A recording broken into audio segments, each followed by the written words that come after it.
अस्सलाम वालेकुम, कैसे हैं मेरे प्यारे व्यूअर। उम्मीद करना तुम सारे ठीक ठाक होंगे दोस्त। तो मैं फिलहाल तो ठीक हाँ। तो अज का करते हैं आप न्यू व्लॉग स्टार्ट। तुम सारे भाइयों को वेलकम तुहाडे अपने यूट्यूब चैनल पंजाबी मुंडे दे।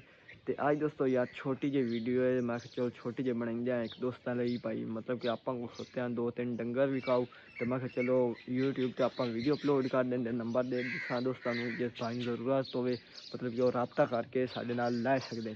क्योंकि एक भैंस विका हुए, एक कट्टा विका हुए, तो एक की बैल विका हुए, मतलब कि वच्छा जिस भाई रख मतलब कि जरूरत हो शौकीय तौर पर या किसी रेड़े से करना, जिस तरह की मतलब कि जरूरत होंगी ना बंदे वो लै सकता। वो तुम चेक करते हैं। तो अज की वीडियो शुरू करें तो पहले जिस भाई ने किया चैनल सबसक्राइब हो जल्दी जल्दी कर दे सबसक्राइब, वीडियो कर दे बिल्कुल लाइक। फिर करते हैं अज जो तुम डंगा विखाई 3 ने। तो एक का रेट आप दस दिसा भाई जो फिलहाल सानू दी रहा।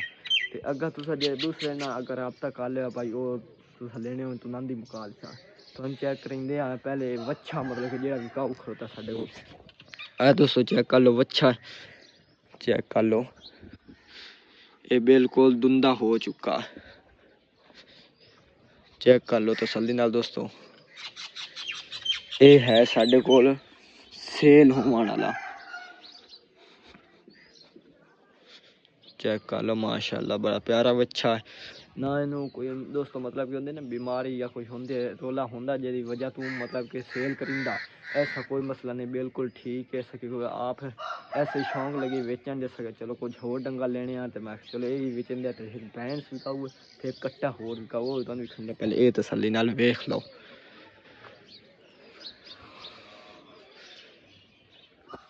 चेक कर लो दोस्तों, तुम ट्राई श्राक चेक करा ना मार।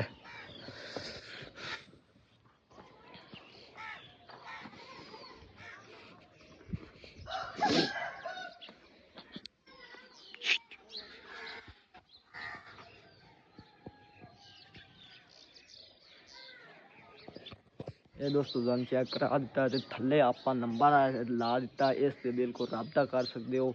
मतलब कि जिस भाई चाहिए होगा, मतलब कि एक भैंस विका हुए थे एक मतलब कि होर कट्टा ही है। तो ये अच्छा जिन जरूरत हो थले नंबर से रबता कर सकता बिल्कुल। तो अगर तुम चेक करेंगे एक भैंस जी विकाऊ खुती है, आ चेक कर लो ये वाली भैंस है। जिस भाई जरूरत हो बिल्कुल ये भी ठीक है। मतलब कि ना 2-3 महीनों की ना बनी हुई है। तो इधर है छोटा जा कट्टा, चेक कर लो ये मतलब कि 3 विकाऊ सेल होने वाले।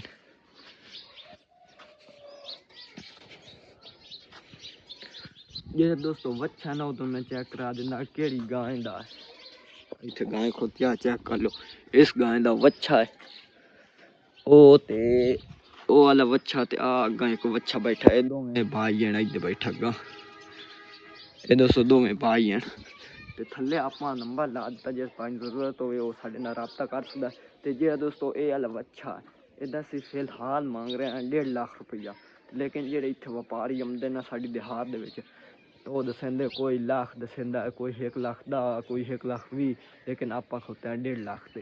तो यह कट्टा वो असी खोते हैं 65 से, वो मतलब कि 52,000 तक हाल की डेट 18 का, लेकिन आप कोई नहीं दिता। फिलहाल जो भैंस है वो दस रेट लवाया कोई नहीं। तो जिस भाई ने जरूरत हो वो जरूर साढ़े नाल रबता करके आप लै सकता। थले नंबर है उस रबता कर लो तो सानू कॉल करके बिल्कुल आन के चेक शेक कर लवा तो पैसे मुकाल सा कोई मसला नहीं। तो अज दोस्तों करदा इतना ही छोटी जी वीडियो खत्म। अगर साड़ी अज वीडियो अच्छी लगी हो चैनल जरूर करना सबसक्राइब, वीडियो करना बिल्कुल लाइक। तो इंशाल्लाह दोस्तों कोई होर विकाऊ होया तो फिर आप शेयर करेंगे। तो बाय बाय, अपना बहुत सारा रखिए ख्याल।